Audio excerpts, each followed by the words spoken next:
உங்க பேரை சொல்லுங்க. எனது பேர் தனலட்சுமி. நான் சீர்காழியில் வருவேன். ஞாயிற்றுக்கிழமையில் புனிதமாக கிறிஸ்தவர்கள் வைக்கிறார்கள். வெள்ளிக்கிழமையில் இந்துக்கள் புனிதமாக நினைக்கிறார்கள். வெள்ளிக்கிழமையில் தொழுவை தவிர இஸ்லாமியர்கள் கல்யாண புனித நாளை நினைக்கவில்லை. என்னோட கேள்வி, கல்யாணம் பண்ண மாட்டேங்கிறார்கள் தொழுவை தவிர. அதாவது கிறிஸ்தவர்கள் ஞாயிற்றுக்கிழமையை புனித நாளா கருதுறாங்க, அந்த நாள்ல கல்யாணம் பண்றாங்க. இந்துக்கள் வெள்ளிக்கிழமைய புனித நாளா கருதுறோம் நாங்க. அவங்க அந்த வெள்ளிக்கிழமையில நாங்க கல்யாணம் வைக்கிறோம். ஆனா வெள்ளிக்கிழமையை புனிதமாக கருதக்கூடிய முஸ்லீம்கள் நீங்க ஏன் அந்த நாள்ல கல்யாணம் வைக்க மாட்டேங்கிறீங்க அப்படின்னு அவ்வளவுதான். சரி, அதாவது அவங்க கேட்கிற கேள்வி என்னன்னா, வெள்ளிக்கிழமை புனிதமான நாள் என்று ஒரு பக்கம் சொல்லிக்கிறீங்க, முஸ்லீம்கள் ஏன் வெள்ளிக்கிழமை கல்யாணம் வைக்க மாட்டேங்கிறீங்க கேள்வி. இதுல முஸ்லீம்கள் செய்யறாங்களான்னு ரெண்டாவது வருவோம். இஸ்லாம் இதை பத்தி என்ன சொல்லுதுன்னு கேட்டா, கல்யாணம் பண்ணுவதற்கு புனித நாள் புனிதம் இல்லாத நாள்ங்கிற கணக்கு இஸ்லாத்தில் கிடையாது. எப்ப வேணாலும் கல்யாணம் பண்ணலாம். முஸ்லீம்களை பொறுத்த வரைக்கும் நல்ல நாள் கெட்ட நாள்ங்கிற கான்செப்டே இஸ்லாத்தில் கிடையாது. எல்லா நாளும் நல்ல நாள் இருந்தா நாங்க நினைக்கணுமே தவிர நல்ல நாள் கெட்ட நாள் கிடையாதுங்கிறத இஸ்லாம் அழுத்தமா சொல்லுகிறது. இப்ப நம்ம செவ்வாய்னா வெறுவாயா போயிடும், அந்த வார்த்தை தான் இருக்கு, செவ்வாய் வெறுவாய். அதை வச்சு என்ன செய்யறது? செவ்வாய்க்கிழமை கல்யாணம் பண்ணா உருப்படாது, பொண்ணு கிடைச்சாலும் புதன் கிடைக்காது, புதன்கிழமை தங்க மாதிரி வார வாரம் கிடைக்கத்தான் செய்யுது, சும்மா சொல்லிக்கிறது, பொண்ணு கிடைச்சாலும் புதன் கிடைக்காது, இப்படி எல்லாம் ஒரு பழமொழியை சொல்லிக்கொண்டு சில காரியங்களை செய்யாம இருக்கிறாங்க. இஸ்லாம் நமக்கு எங்களுக்கு என்ன சொல்லுதுன்னு கேட்டா, அறிவை கொண்டு சிந்திக்க சொல்லுது. ஒரு நாள் நல்ல நாள்ங்கிறீங்க, நல்ல நாள்னு சொன்னா எல்லாத்துக்கும் நல்லது நடக்கணும், அந்த நாளில் எந்த கேடும் நடக்கக்கூடாது. அப்படி ஒரு நாள் உலகத்தில் இருக்குதா? இந்த ஒரு செகண்ட் எடுத்துக்கிட்டீங்கன்னா 10 பேர் செத்து இருப்பான், அவனுக்கு அது கெட்ட நாள். இந்த அதே செகண்ட்ல 10 பேர் புள்ள பிறந்திருக்கும், அவனுக்கு நல்ல நாள். ஒரே 10 செகண்ட் தான்.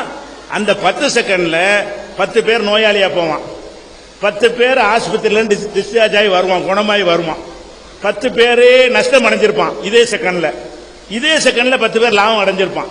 எந்த ஒரு செகண்ட்லையும் ஒரு நல்லது கெட்டது நல்லது கெட்டது மாறி மாறி தான் இருக்கே தவிர ஒரு நிமிஷத்தை சொல்லி ஒரு நாளை சொல்லி இந்த நாள் கெட்ட நாள் சொல்லிட்டீங்கன்னு வைங்க, அந்த நாள்ல நல்ல காரியம் நடக்கக்கூடாதுல. எந்த நாள்லயும் மழை பெய்யாத நாள் இருக்குதா? இங்க இல்லாட்டி எங்கேயாவது பெய்யும் வணங்குதா? எந்த நாள்லயாவது வெயில் அடிக்காத நாள் இருக்கா? எந்த நாள்லயாவது ஒத்தனும் சாவாத நாள் இருக்கா? எந்த நாளா இருந்தாலும் யாராவது சாவுறான்ல, அப்ப எங்க கெட்ட நாளுங்கிறீங்க நல்ல நாளுங்கிறீங்க? எல்லாம் கெட்ட நாள் தான். இப்ப எல்லா நாள்லையும் சாவுகிறான், எல்லா தேதியிலும் சாவுகிறான், எல்லா நிமிடத்திலையும் சாவு நடக்குது, எல்லா வினாடிகள்லையும் சாவு நடக்குது. அப்ப எல்லாம் கெட்டதுன்னு சொல்ல முடியுமா? அதே மாதிரி எல்லா வினாடிகளையும் செல்வம் அடைகிறான், பணக்காரனா போறான், நோய் குணமாகுறான், குழந்தையை பெறுகிறான், கல்யாணம் பண்றான். அதனால இஸ்லாம் எங்களுக்கு சொல்ற போதனை என்னன்னு கேட்டா, கல்யாணம் பண்ணுவதற்கு இந்த மாசம் நல்ல மாசம், இந்த மாசம் கெட்ட மாசம் சொல்லாதீங்க. ஒவ்வொரு மனிதனுக்கும் தனித்தனியாக கடவுள் எழுதி வைத்தது நடக்கும், நேரத்தை வைத்து அது மாறாது. ஒரு நேரத்தை நல்ல நாள் கெட்ட நாள் பார்த்தா எல்லா கல்யாணம் பண்றோம். அப்ப ஏன் விவாகரத்துல வருது? எல்லாம் பார்த்தானே செஞ்சோம், எல்லாம் பார்த்து செஞ்ச கல்யாணம் விவாகரத்துல வருதா இல்லையா? எல்லாம் பார்த்து செஞ்ச கல்யாணத்துல பண்ணி 3வது நாள் எப்படி செத்து போயிடுறான், அல்ல பொண்டாடி செத்து போய் எல்லாம் பார்த்தானே செஞ்சோம். அப்ப நாலு தீர்மானிக்காது. நம்ம எதை பார்க்கணும்? வசதியை பார்க்கணும். எது வசதி? நியாயத்துக்கு லீவு நாள், எல்லாரும் கலந்துக்கிற வசதியா இருக்கும் அப்படின்னு ஒரு நாளை தேர்ந்தெடுங்க. அதை விட்டுவிட்டு இந்த கிழமையில் இருந்தால் நல்லதுன்னு தேர்ந்தெடுப்பதற்கு எங்க மார்க்கத்தில் அனுமதியே கிடையாது. நாங்கள் எந்த பீடைன்னு சொல்றீங்கல்ல, அந்த பீடைன்னு சொல்லக்கூடிய அந்த நாளிலும் நாங்கள் நல்லது செய்யணும். எங்க மார்க்க தடை இல்லை. இன்னும் சொல்ல போனா ஒரு குறிப்பிட்ட நாளில் தான் செய்யணும்னு சொல்லும் பொழுது விலைவாசி ஏறும். இப்ப ஞாயிற்றுக்கிழமை தான் கல்யாணம் எல்லாம் முடிவெடுத்ததுனால கல்யாண மண்டபத்தை விசாரிங்க, ஞாயிற்றுக்கிழமைக்கு ஒரு ரேட்டு, திங்கக்கிழமைக்கு வேற ரேட்டு, செவ்வாய்க்கிழமைக்கு வேற ரேட்டு. ஞாயிற்றுக்கிழமைக்கு 50 ரூபாய்க்கு கிடைக்கிற மண்டபம் செவ்வாய்க்கிழமைக்கு போட்டீங்கன்னா 10 ரூபாய்க்கு கிடைக்கும். செவ்வாய்க்கிழமை வச்சுட்டு போங்க. அப்ப எல்லா நாள்லையும் இருக்கும்னு சொன்னா குறிப்பிட்ட நாள்ல எல்லாத்தையும் ஏற்றி விட்டுருவாங்க. இன்னைக்கு ஞாயிற்றுக்கிழமை கல்யாண நாள், கறி விலை கூட, மீன் விலை கூட, காய்கறி விலை கூட ஏத்து. அப்ப அன்னைக்கு நிறைய டிமாண்ட் வரும் பொழுது விலைவாசி ஏறக்கூடிய நிலையெல்லாம் பார்க்கிறோம். எல்லா நாள்லையும் நிறந்து செஞ்சோம்னு சொன்னா விலைவாசி ஏறாது, யாரு கஷ்டம் இருக்காது அப்படிங்கறத நம்ம பார்க்கணும். அதே நேரத்தில் வந்து அவங்க கேட்ட கேள்விக்கு வருவோம். வெள்ளிக்கிழமை எங்களுக்கு ஒரு சிறந்த நாள் தான். அதே நேரத்தில் வெள்ளிக்கிழமை கல்யாணம் பண்ணக்கூடாதுன்னு இருக்காண்ட கிடையாது, தாராளமாக பண்ணலாம். ஏன் பண்ண மாட்டேங்கிறாங்கன்னு தெரியல. நீங்க சொல்ல வச்சு தான் எனக்கே தெரியுது. முஸ்லீம்கள் வந்து வெள்ளிக்கிழமை கல்யாணம் பண்ணாம இருக்கிறாங்கன்னு. வெள்ளிக்கிழமை என்ன பிரச்சனைன்னு கேட்டா இந்த காரணமா இருக்கலாம். அதாவது பகல்ல நாங்க விருந்து கொடுப்போம், கல்யாணம் பண்ணோம்னு சொன்னா விருந்து கொடுக்கணும். எல்லாரும் பள்ளிவாசல் பிரேயருக்கு வந்துருவாங்க. பிரேயருக்கு வந்துட்டு அதை முடிச்சு விட்டு 2 மணிக்கு மேல அவன் கல்யாணத்துக்கு வந்து அவன் சாப்பிட 4 மணி ஆயிரும். வெள்ளிக்கிழமைக்கு எங்களுக்கு ஒரு பிரேயர் இருக்கு. அந்த பிரேயர் டைம் என்னன்னு கேட்டா கரெக்டா சாப்பாடு டைமா இருக்கு.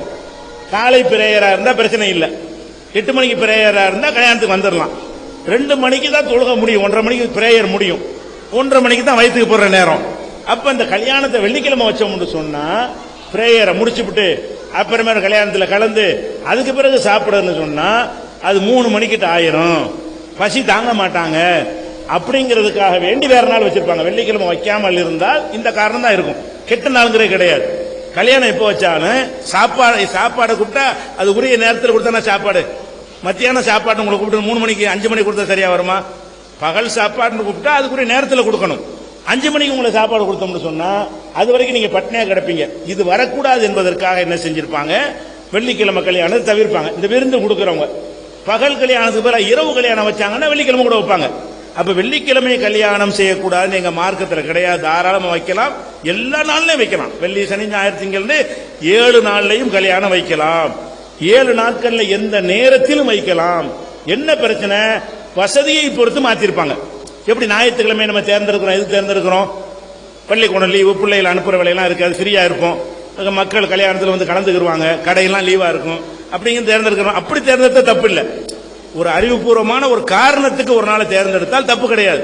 மூட நம்பிக்கைக்கு தேர்ந்தெடுத்தால் தப்பா போயிடும். இஸ்லாத்தை பொறுத்த வரைக்கும் இந்த வெள்ளிக்கிழமையை தவிர்த்தால் மார்க்கப்படி எங்க உள்ளது கிடையாது. இதுக்காக செஞ்சிருப்பாங்க. சாப்பாட்டுக்கு எல்லாரும் வரணும், பிரேயர் முடிச்சுட்டு வர முடியாது, பிரேயர் முடிய 1:30 மணி ஆயிரும், சில ஊர்ல 2 மணி ஆயிரும். அப்ப 2 மணிக்கு பிறகு வந்து கல்யாணத்தையும் பண்ணிவிட்டு 4:30 மணி அவ்வளவு பேர் சாப்பிடணும். ஒரு பந்தி 2 பந்தி 3 பந்தின்னு போகும் பொழுது அவங்களுக்கு பசி தாங்க மாட்டாங்க என்று வந்தா அப்படி செஞ்சிருப்பாங்க. எங்க மார்க்கத்து தடையெல்லாம் இல்லை, செய்யலாம்.